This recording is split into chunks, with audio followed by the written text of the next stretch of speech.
Hi guys, welcome back to my channel Karishma's Classes. In the last video I showed you how you can create the synopsis and whatever documents you have to attach into the synopsis.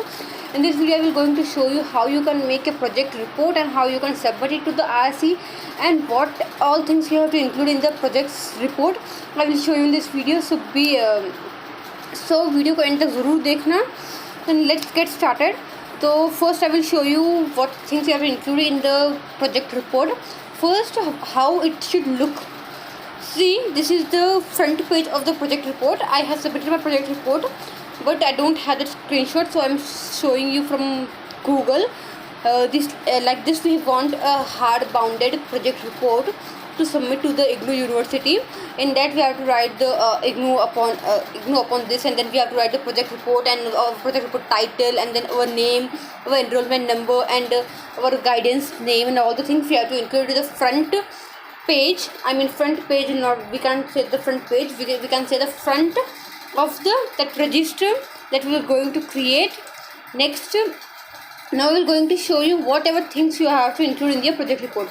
First, you have to include the synopsis that you have made for submitting to the IGNOU, that original synopsis, that approved synopsis you have to attach into the project report, and you have to the original synopsis you have to attach into the project report, and in that you have to submit. Okay, you have to submit your project report, that original project synopsis, and the certificate of originality that is under the page number 13.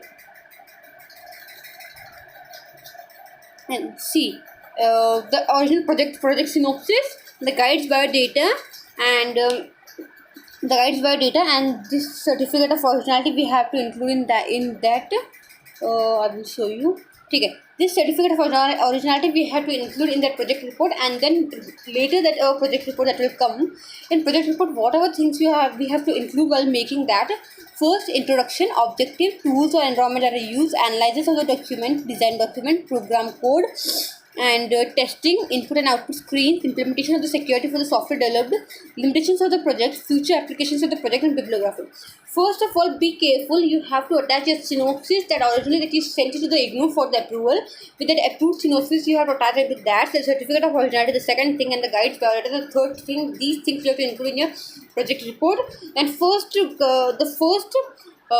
in front of this project report, we need these all details to display that I am showing you in this picture. Next, second thing, I will show you how whatever I have wrote in my project report, and I will explain you about each of the topic. So see, this is first the introduction that I have included. Introduction I have kept it into the one single page. I wrote a title. Next, in the second page, I wrote about introduction of that project. So this is the introduction of the project, that my project was related to library management system. So I have created this type. Next, be careful that we need the spacing between the two lines. It's spacing that should be around like 1.5 or something. Spacing we need so that it should look good, and it should have enough spacing, and it should be in A4 size paper. Second, there is the objectives.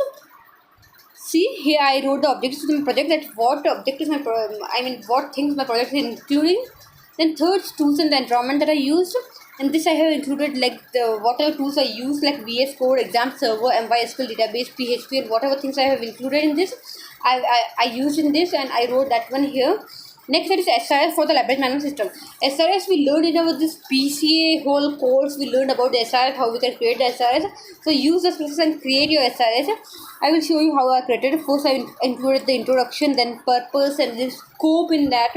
Then general description, that project perspective I included. Project functions I included, and user characteristics, like admin and user. There are two user characteristics, and I wrote what things I have provided to the admin and what things I have provided to the users. Next, I included the constraints. Next, I included the specific requirements, functional requirements, admin requirements. Next, to the users requirement. Next, common functions. Next, I have included one ERD for the library management system. I created this on my own because every project it has a different type of criteria. And it has different type of features, so we have to create this on our own. Or if you can find something on the Google, you are searching and you are finding some ERD that is related to your project, then you can include that also. Then ERD Then I included the flowchart. I included two flowcharts, one for the admin side and one for the user side. You can include only one also. It's based upon your requirements, your project requirements. So I included one for the admin and one for the user role. See, start, then user, then username, then password, and how it goes. I included all the things in this, and then next I included the design constraints. Next to software system attribute requirements. What are the requirements of my system? Next, I included the program code of the library management system. The my synopsis and my SRS and that here only. Here my SRS ends, and then I included the program code library management system. Means all the code I have included with the heading like this, db connection.php like this. And later after this PHP files, I included the system. I mean all the CSS files one by one with the heading what CSS files is what for what PHP code. And then later I included the input and output screenshot. So this is around 200 or 150 pages around. This is the my code. So I just took all the printout of this code and then I included this one. And then later this is all the input and output screenshots you can see here. See, first of all I wrote the heading that admin dashboard screen, and then I included all the screenshots whatever it is in my admin side and which page is for which how it will look, how which page it's that. I included all the things. See, add a book and all the things. All screenshots are included in this. First for the admin dashboard and then second for the users dashboard what will show there. Next I included one design document. In this design document I have included the modularization of the modular details. In this I included the admin module, authentication module, and then book module, and then admin module, user module, whatever modules I have included in this. I wrote all that modules and I wrote that functionalities what that modules that contains.